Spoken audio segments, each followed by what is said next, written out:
do believe I'm live now. What's good, everybody? I'm trying to do this with the least amount of fanfare as possible. I want to kind of cover the subject matter of this video, which is related to John Locke and the social contract. And I'm doing it for BGS, by the way. So I just want to get it out of the way and to do so with the least amount of fanfare as possible. But as I always do, I want to make sure that I give a shout out to all the members of the Green Gorilla channel.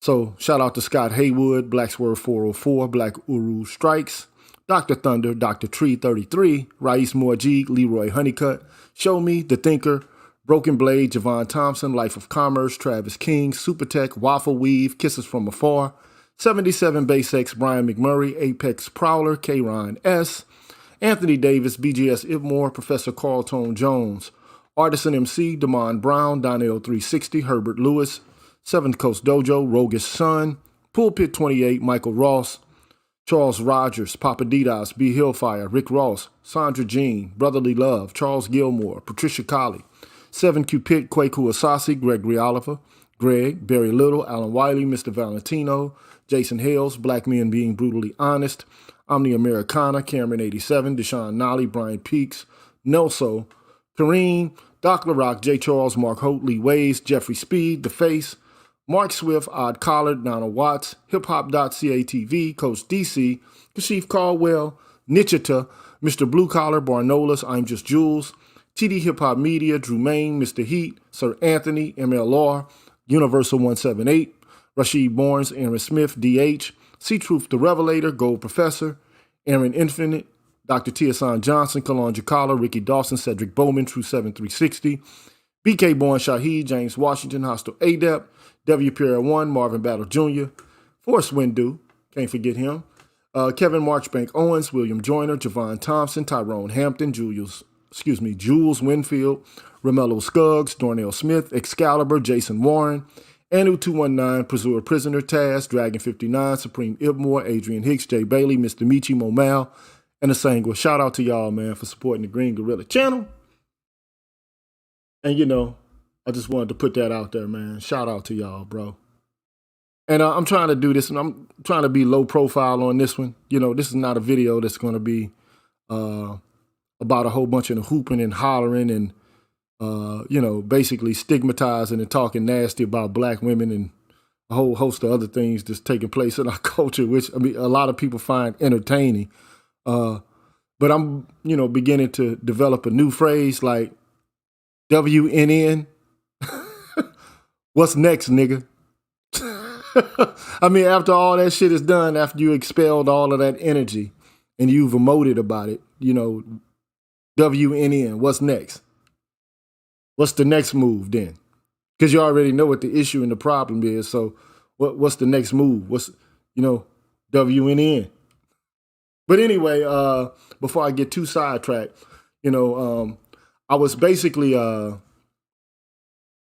last time trying to explain to you what the social contract tradition was all about and how ancient it is and how it was kind of rekindled in the Enlightenment era.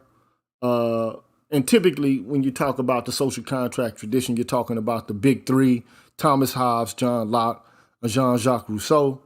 And so, you know, I covered part, and I read like from Thomas Hobbes himself instead of, you know, going over secondary literature or giving just my opinion. I wanted you to see his own words and his justification for why a social contract needs to happen and the conditions to give rise to it. That's what I wanted to do.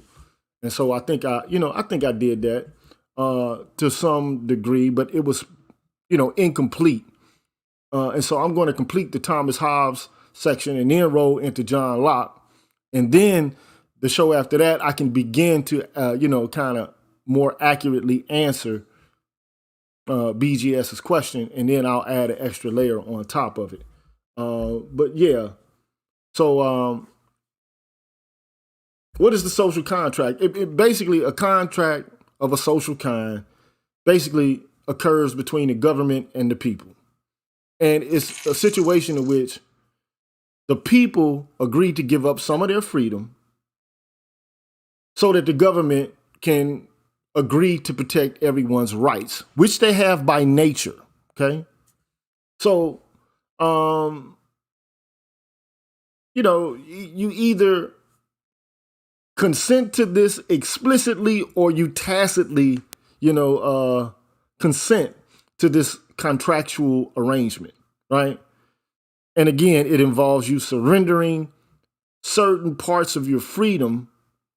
Typically, you give it to a ruler, or you can give it to a body of men, or whatever the case may be. And those people will agree to keep the order, to make sure people uphold their oaths, and for the most part, to kind of prevent people from killing each other. So if you got a dispute, the state will come in and you don't handle it yourself, because typically when you got an issue with somebody else, you'll go overboard in relation to seeking retribution, where the state is supposed to be arbitrary, objective, impartial, kind of neutral. So that's for the most part what it is, right? And so I began to go over Thomas Hobbes and what he thought about it. And I'm going to finish that. And I think it's important for me to finish that, because I want you to get a complete picture. And shout out to Man Friday. Thank you for the donation. Again, I'm trying to be low profile on this one. So let me finish Thomas Hobbes, and then I'll move into John Locke a little bit after that, okay? And let me make sure that I do something with this stream elements, because it's going to actually give you the wrong link. If you want to come in and say something, it's going to give you the wrong link. So I need to adjust that right now before I even get started, before I get accused of sending out the wrong link. And I don't want that to occur. So let me take care of that really quickly. Chatbot timers. Join the discussion. Invite. Copy the clipboard. Sorry about this. I should have done this beforehand, but I went as the spirit moved me this afternoon. Say that. Okay, cool. So that's all done. So now if you decide to opt in, and you got some questions that you want answered related to my covering this material, all you got to do is just chime in and ask the question. All right. So at any rate, going back to Hobbes, man, it's some things about Thomas Hobbes and his portrayal of the state of nature that are different than what Locke portrays the state of nature and the conditions that exist within it. For one, according to Hobbes, it's just a state of perpetual war. That's what the state of nature is like for Hobbes, okay? Men are trying to kill each other. The only virtues are force and fraud. And, it's a suboptimal situation, okay? And men are going to agree to give up a portion of their freedom in order to remove themselves from that state. Because that state is not, again, it's not optimal, right? So what does he say we ought to do, okay? So let's just look into it and see what he says in his own words. Getting ready to go here now. Go into full screen. Okay, you see here. So I kind of read to you chapter 13, the natural condition of mankind as concerning their happiness and misery. Basically, human beings are in a competition over scarce goods. They distrust each other. They're seeking to gain glory. And this just creates like a suboptimal situation again, right? So it's a war of every man against every man. Nothing can be unjust. There is no morality. There is no property. This is just a fucked up situation, okay? So until men, agree to give up a portion of the rights that they have, which have been endowed, they've been endowed with, by their creator, they agreed to give up a portion of that so that the sovereign can, basically arbitrate their disputes and keep them safe and make sure that they abide by their contracts. All right. So he says basically, so chapter 14 rather, is the first and second natural laws and contracts. Okay, now something important for you to understand. Like he has like about 19 laws of nature. I'm gonna cover all of them today, just so because I want to get this out of the way. And the spirit kind of moved me to do this right now, so I figured it may as well just get it done right now, and to do so without the regular scheduled time where people expect me to do a certain kind of show. I just I want this to be cerebral as opposed to sensational. But anyway, Hobbes says at the beginning of chapter 14, the right of nature, which writers commonly call jus naturale, is the liberty that each man has to make his own decisions about how to use his own power for the preservation of his own nature, that is, his own life, and consequently the liberty of doing anything that he thinks is the aptest means to that end, right? And then there's, the person who basically paraphrased all of this from Hobbes, which is a translation only because it's in Old English and he kind of made the English contemporary. So we're going to just bypass what you see in the brackets. So anyway, he says the proper meaning of liberty is the absence of external obstacles. Such obstacles can often take away part of a man's power to do what he wants, but they can't get in the way of his using his remaining power in obedience to his judgment and reason. A law of nature is a command or general rule discovered by reason, which forbids a man to do anything that is destructive of his life or takes away his means for preserving his life, and forbids him to omit anything by which he thinks his life can be best preserved. For although those who speak of this subject commonly run together right and law, they ought to be distinguished. So he's making a fine-tuned distinction between law and right. Right consists in the liberty to do or not do as one chooses, whereas law picks on one of them, either doing or not doing, and commands it. So law differs from right as much as obligation differs from liberty, which are so different it would be inconsistent to suppose that a person had both liberty and an obligation in respect of the same action. So, I mean, you have a right to break a contract, but you got a duty to uphold the contract. I mean, that just makes sense, okay? Not a lot of, deep-seated thought there. I mean, the idea is that right gives you the ability to do what it is or not do what it is you want or don't want to do. But a law is going to obligate you to either do something or not do something. Okay, so that's basically what he's saying here. Then he says, as I said in chapter 13, the condition of man is a condition, and this is important, right? The condition of man is a condition of war of everyone against everyone, so that everyone is governed by his own reason and can make use of anything he likes that might help him to preserve his life against his enemies. From this, it follows that in such a condition, every man has a right to everything, even to someone else's body. That's crazy to me, man. But this is how he, basically puts forth this state of nature, okay? So everybody has a right to everything. And I think he's underscoring this point precisely because he wants to demonstrate that this is like a horrible situation to be in, right? There's no property. There's no freedom from coercion. Force and fraud are the only virtues here, right? And then he goes on to say, as long as this continues, therefore, that is, as long as every man continues to have this natural right to everything, no man, however strong or clever he may be, and this is another thing that he puts forth, because, some would like to put forth, well, this situation is just creating, what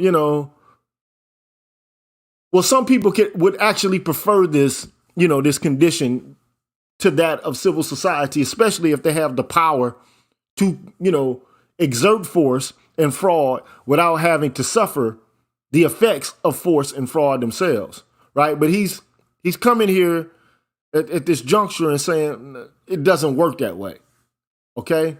And this is why, okay? No man, however strong or clever he may be, can be sure of living out the time that nature ordinarily allows men to live. And consequently, it is a command or general rule of reason that every man ought to seek peace as far as he has any hope of obtaining it. And when he can't obtain it, he may seek and use all helps and advantages of war. Now, one thing you can say about these guys, man, is they believe in self-defense. They don't believe in marching and, especially if you coming with some drama, they don't believe in, quietly and peaceably holding pickets and, trying to, demonstrate that they're morally, superior or have more virtue. All of the pacifist ideals and things of this nature, they just don't have that as part of their culture. It just doesn't exist, especially at this time, okay? It's not there, all right? So anyway, the first branch of this rule contains the first law of nature, the fundamental one, which is this. And it's just, see, a lot of people think that this is all about control and power, but look what the first law is: to seek peace and to follow it. Not to get rich, not to, be in control, or not to dominate others, or to, mark yourself apart as better than others. It's about seeking peace.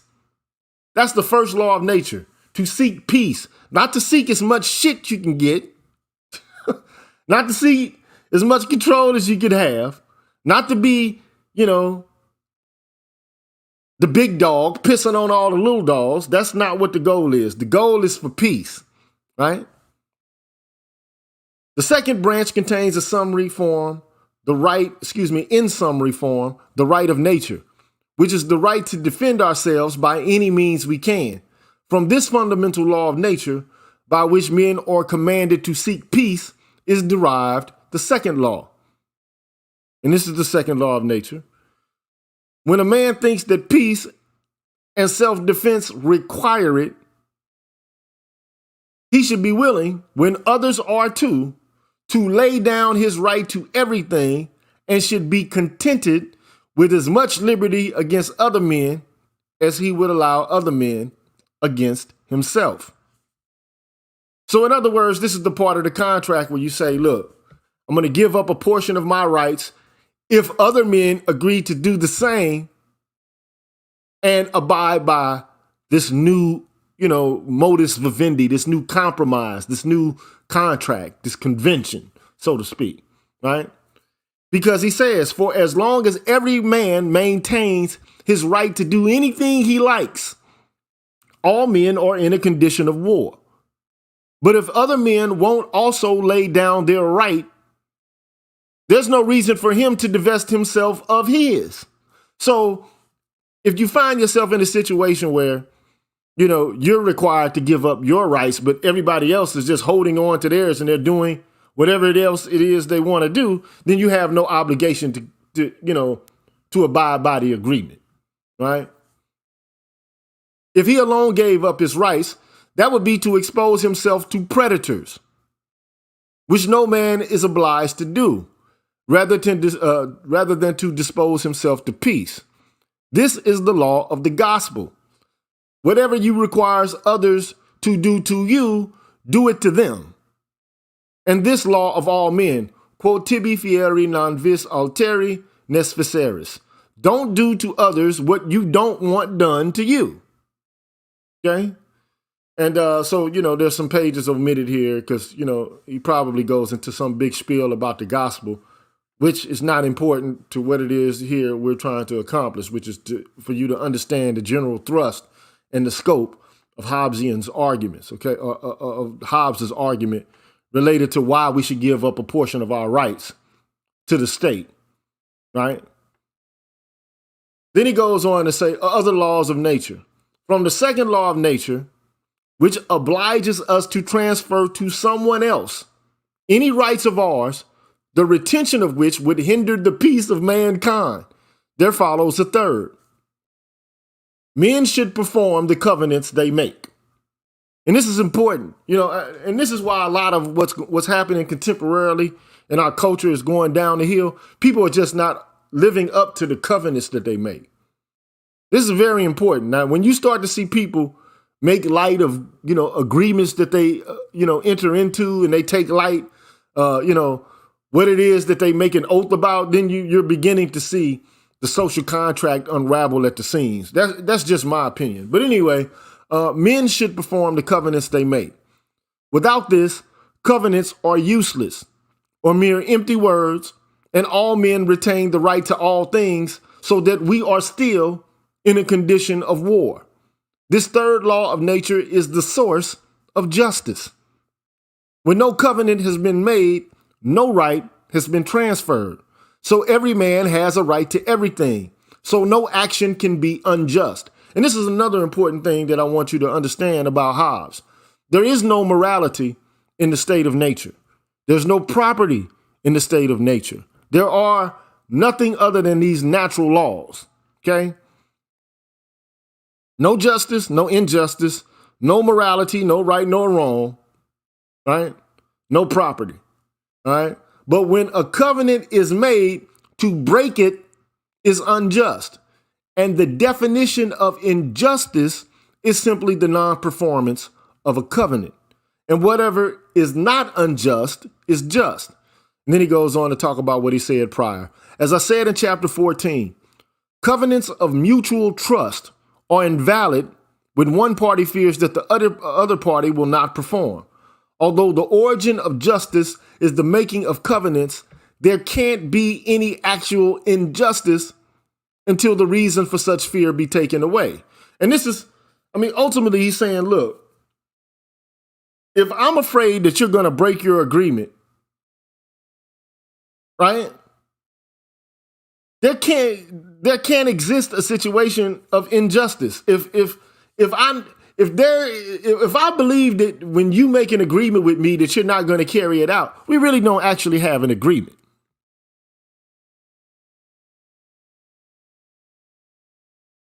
There is no injustice if I fear that you're not going to live up to your creed or your oath. Then there is no injustice if I break it. Whether you buy this or not, that's up to you. But this is the argument that he's making. Okay. So he says, covenants of mutual trust are invalid when one party fears that the other party will not perform.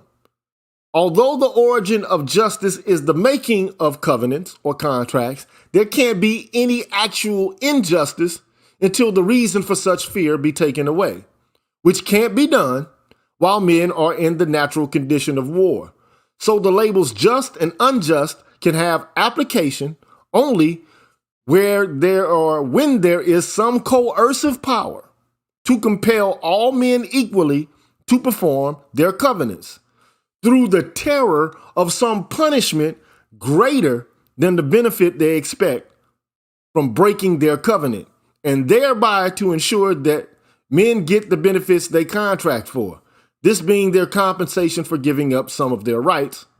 And there is no such power before the creation of a commonwealth. So in other words, the thing that prevents you from fearing that an individual will not live up to their contract is some power, namely the commonwealth, the state, the government, which can basically punish you for not living up to the oath that you've made, for not, living up to the conditions of the contracts that you make. All right. So the state will punish you worse than the gain that you expect to receive from breaking your contracts. All right, so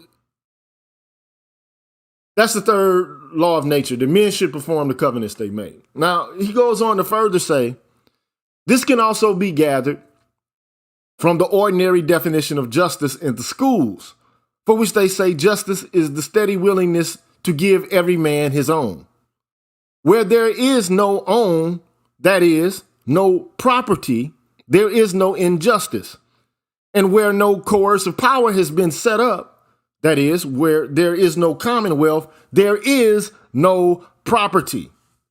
All men have a right to all things. And this is the major difference between Hobbes and Locke. You'll see why, as I move further down into this discussion. Okay.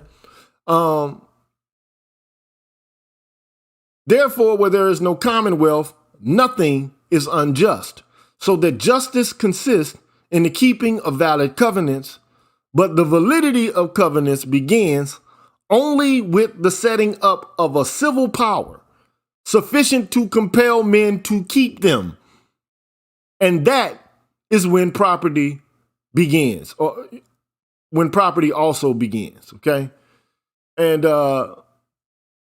again, there's more here in the text, but this particular annotation and, translation of the text takes some of this away, okay? And then he goes on to the segue into the fourth law of nature. As justice depends on a previous covenant, so gratitude depends on a previous grace. That is to say, a previous free gift. There is a law of nature about this, which can be put thus. A man who receives benefit from another out of mere grace should try to bring it about that the giver of the benefit doesn't come to have reasonable cause to regret his goodwill. Now, that's odd. I mean, like, why is this here? Like, what would be the purpose of this? And he goes on to say, for no man gives except with the intention of bringing good to himself, because giving is voluntary. And the aim of each voluntary act is the good of the person whose act it is. And this is some of the egoism, psychological egoism, that is contained within the framework of Hobbes' political theory. But, he says, if men see that they will be frustrated in that aim, as they will be if ingratitude is prevalent, there will be no beginning of benevolence or trust, or consequently of mutual help, or of reconciliation of one man to another, so that men will be left still in a condition of war, which is contrary to the first and fundamental law of nature, which commands men to seek peace.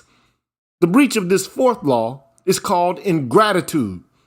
It has the same relation to grace that injustice has to the obligation by covenant. In other words, like if people extend goodwill to you and you have no gratitude whatsoever. And look, there are a lot of people in this culture who behave in this way. You can even say in the context of relationships between men and women contemporarily, like women are not showing any gratitude at all for the sacrifices that men make and the things that men go through and that they offer up and put on the table. And, like to think that you're entitled to something means that you already are not showing gratitude. But that's just my opinion, okay? But, the whole point is there has to be some disposition of which draws men to come together and to be peaceful and to return the sentiment of peacefulness. And gratitude is that thing which glues together, right, these bonds of cordiality, right? But anyway, a fifth law of nature enjoins complacence. That is to say, every man should strive to accommodate himself to the rest. Okay? To understand this, think about the fact that differences in men's affections create differences in how fit they are for society. Like differences among stones that are collected for building an edifice. If a stone's roughness and irregularity of shape causes it to take more space from the others than itself feels, and if it is too hard to be easily smoothed, it is awkward to build with, and the builders discard it as unprofitable and troublesome. Similarly, a man who is led by the roughness of his nature to try to keep for himself things that others need, and he does not. Now, this is very important here because a lot of people would like to argue that the people who are the founders of the social contract tradition, specifically Hobbes and John Locke, are like these hoarders and they're greedy. This is a lie. And this is why it's important to actually read what they say, to read their own words, because it's a lot of cap and how, this information is presented in economics, the schools of economics.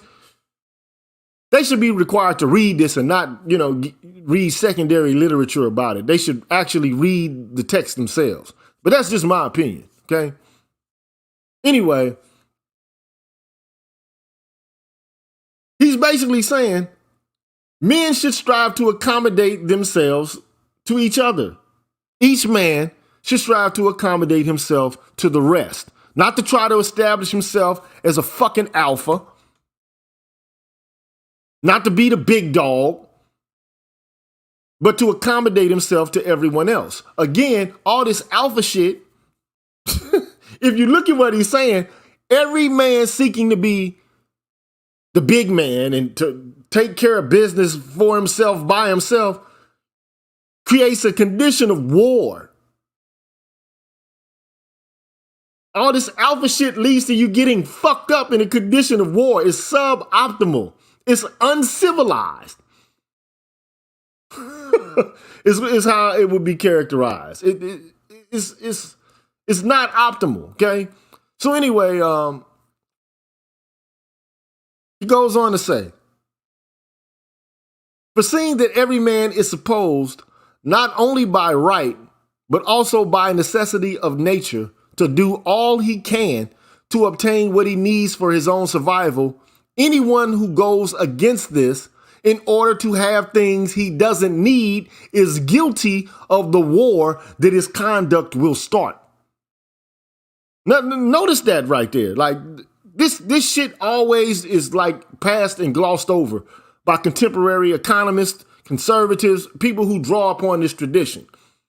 Okay? Let me read it again. Right?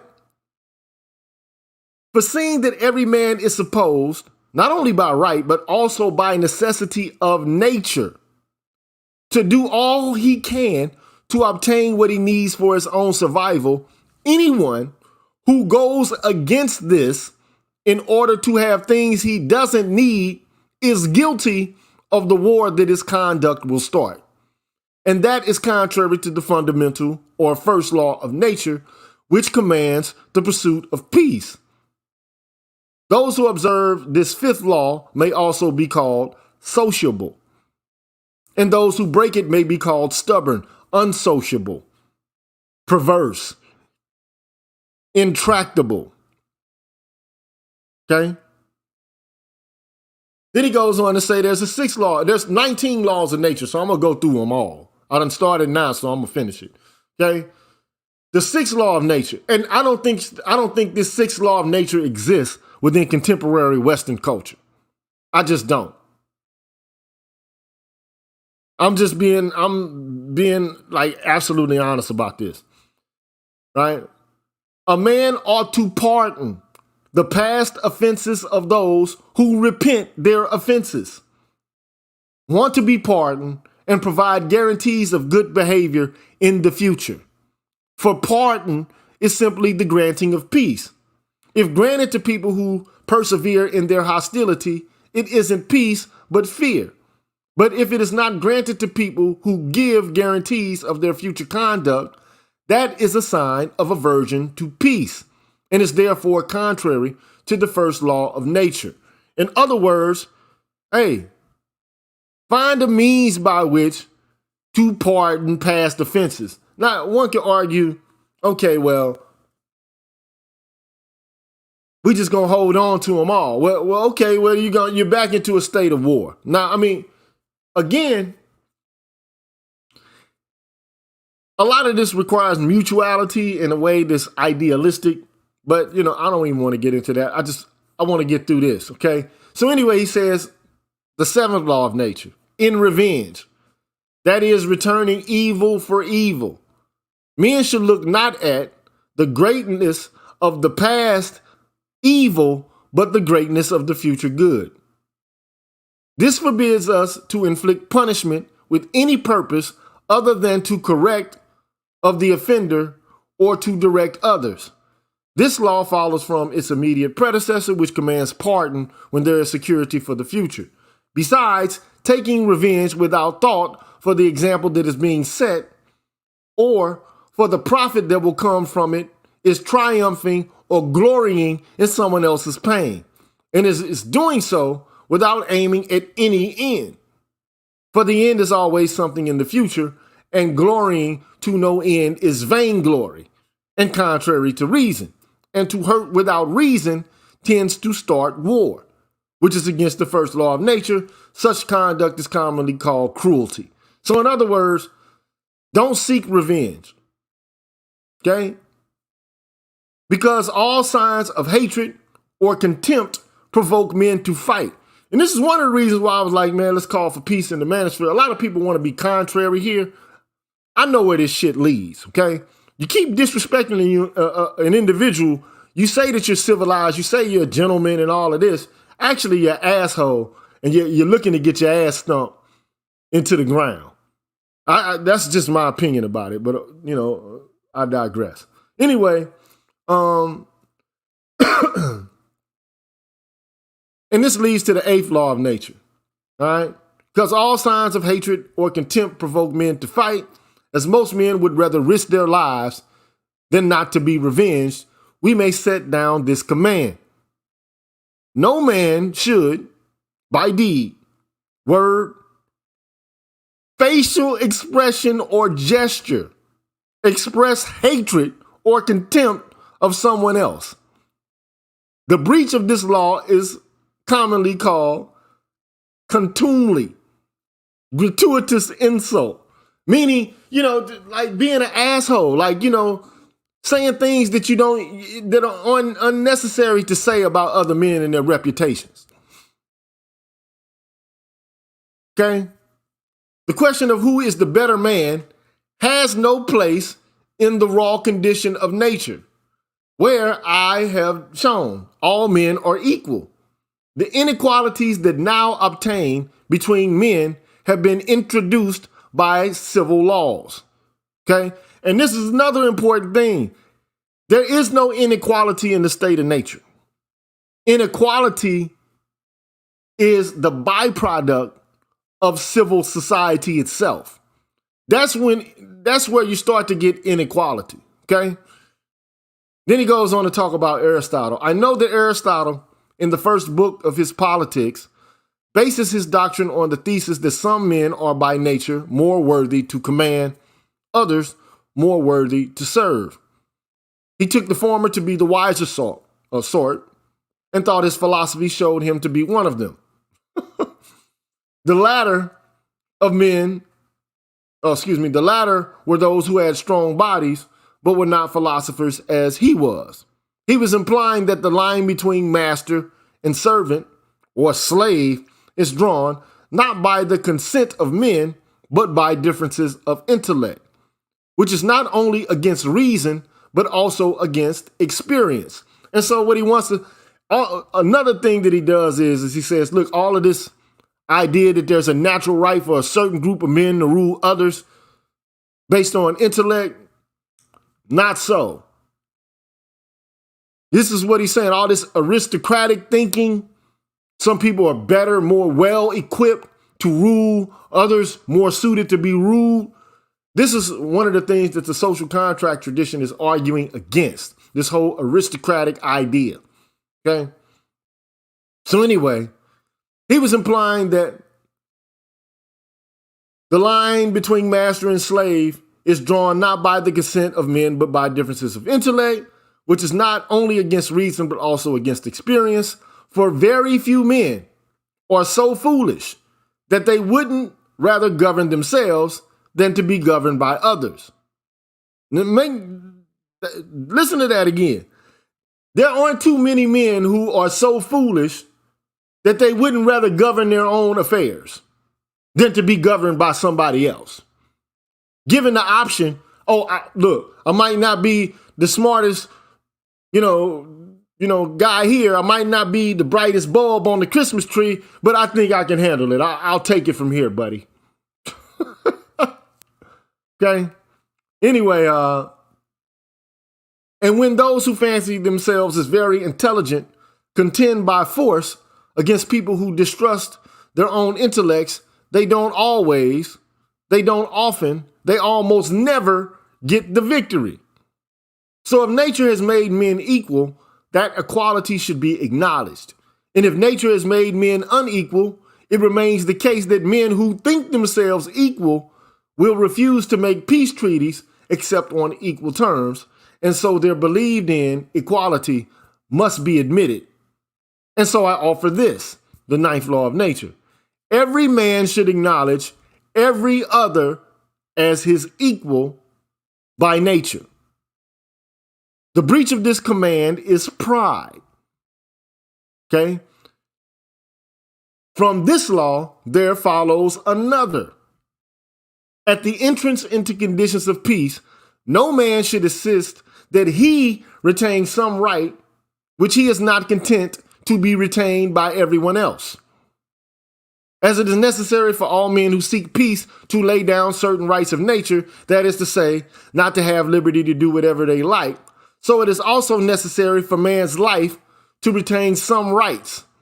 The right to take care of their own bodies, to enjoy air, water, motion, to go from place to place, and everything else that a man needs if he is to live or to live well. Then he goes on to, this is the author, I'm going to skip that. This being the case, if at the making of peace, someone requires for himself something that he's not willing to have granted to others, he infringes the ninth law, which commands the acknowledgement of natural equality.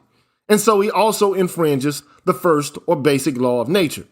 Those who observe this 10th law are called modest, and the breakers of it arrogant. Some people say I'm breaking up a little bit. Put a 1 out there if I'm breaking up.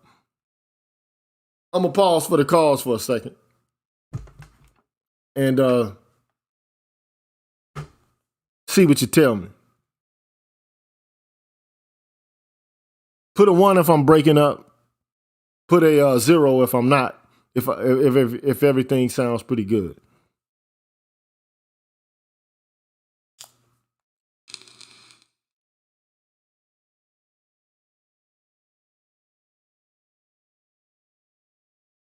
My God, I got a 2.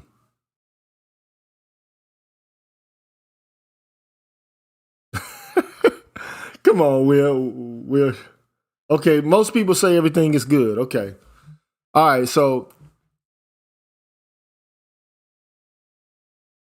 just be modest. Don't ask for more than what you expect for others to get. Don't try to save the best for yourself or to have special arrangements made for yourself. This is where we see a lot of trouble occurring, even in the social justice movement, where there are a group of people who are requiring respect. They're requiring conditions. They're requiring honor and acknowledgement over grievances, the ways in which other people are not and don't have a claim to. This is creating all kinds of issues and problems. So this is, it's something to think about. Don't ask for special privileges or set-asides for yourself if you're not willing to also allot those kind of things to others. Don't make yourself special. So don't be arrogant, okay? Then he goes on to talk about a further precept of the law of nature, which is the 11th. If a man is trusted to judge between man and man, he should deal equally between them. For without that, the controversies of men cannot be settled except by war. So someone who is biased in his judgments is doing his best to deter men from the use of judges and arbitrators, and so he is, against the basic law of nature, a cause of war. The observance of this law involves the equal distribution to each man of what in reason belongs to him, which is why it is called equity. And I have said before, or as I have said before, distributive justice. The violation of it is called exception of persons, favoritism. So no favoritism. Okay? This is, one can argue, even in the United States, there's all kind of favoritism going on. Different people are punished differently. Different laws are being enforced differently among different parts of the population. The judges give different sentences to different people from different races and genders, which creates problems, justice problems. But very rarely do you hear the ACLU make mention, of the gender discrepancies in retributive justice. You'll hardly ever hear that. But I digress, okay? But you want an impartial and an objective judge if there's a disagreement amongst two men, okay? And this leads to the 12th law of nature. Anything, and this is crazy. This is he's saying something about distribution, all right? Anything that can't be divided should be enjoyed in common, if that is possible. And it should be enjoyed without limit, if possible. And if there isn't enough of it for that, those who have a right to it should have equal shares of it. If this law is not followed, the distribution is unequal and therefore contrary to equity. Okay? You wouldn't expect that from Hobbes, right? Then he goes on to say, but some things cannot be either divided or enjoyed in common. In that case, the law of nature prescribing equity leads to this, the 13th law of nature. If a thing that cannot be divided or enjoyed in common, a lottery should be set up to determine who is to have the entire right to the thing or who is to have it first. For the law of nature demands equal distribution, and we can't imagine any other way in the case in question of doing that. Then he says there are two kinds of lottery. There's arbitrary lotteries and there's natural lotteries. An arbitrary lottery is one that the competitors agree on. A natural lottery is based on who was born first or on who first took possession. Okay? So there's this whole notion of equality and equity even within Hobbes. 14th law of nature. Things that can't be enjoyed in common or divided ought to be judged to have been acquired through a lottery to the first possessor, or in some cases, to the firstborn. Here's another law. 15th law of nature. All men who mediate peace should be allowed safe conduct. In other words, all judges and, officers of the peace should be basically made safe. For the law that commands peace as an end commands intercession, pleading on someone else's behalf as the means, and the means to intercession is safe conduct. However willing men may be to observe these laws, questions may still arise concerning a man's action. Did he do it? If he did it, was it against the law of nature? The former is called a question of fact, the latter a question of right. Whenever this happens, men are as far from peace as ever, unless they agree to abide by the judgment of a third party, known as an arbitrator.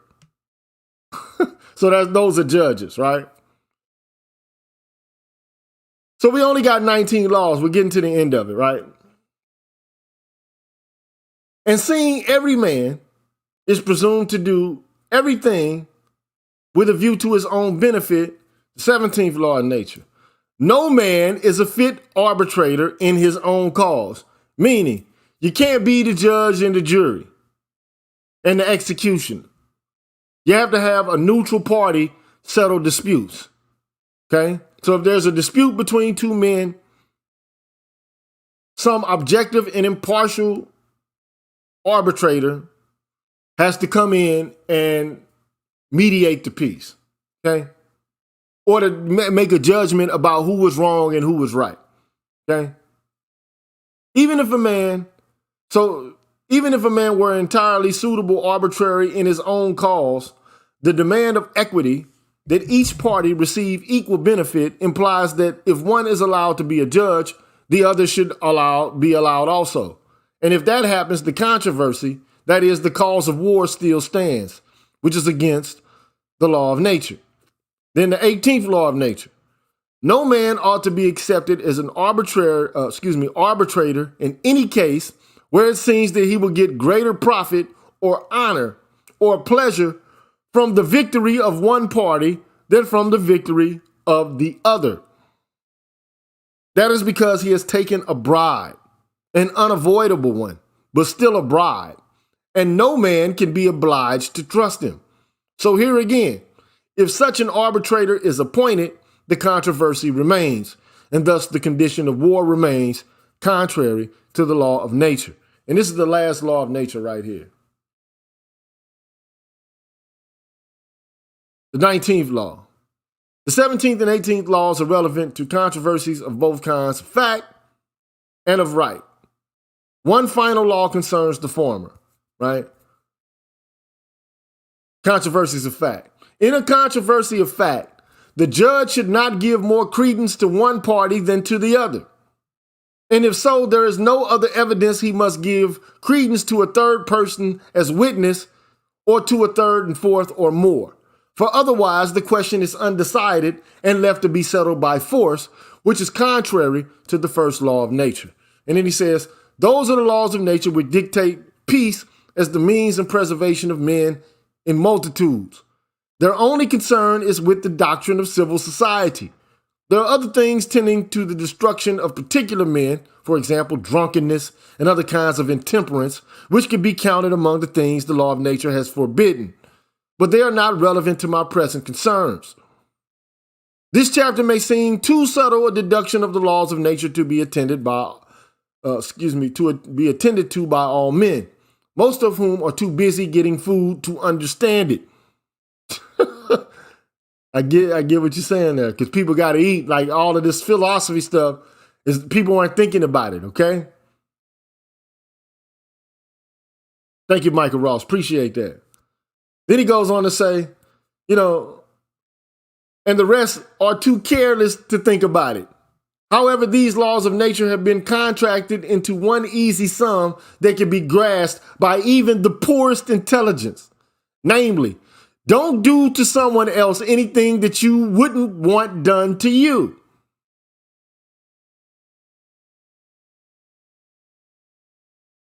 If you don't want some shit done to you, don't do it to somebody else.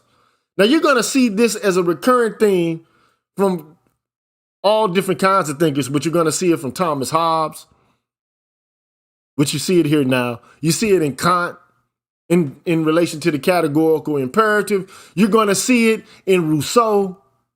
You'll even see it in John Locke. But there are people who would like to think, okay, well, these people are just, selfish, avaricious, supporters of greed.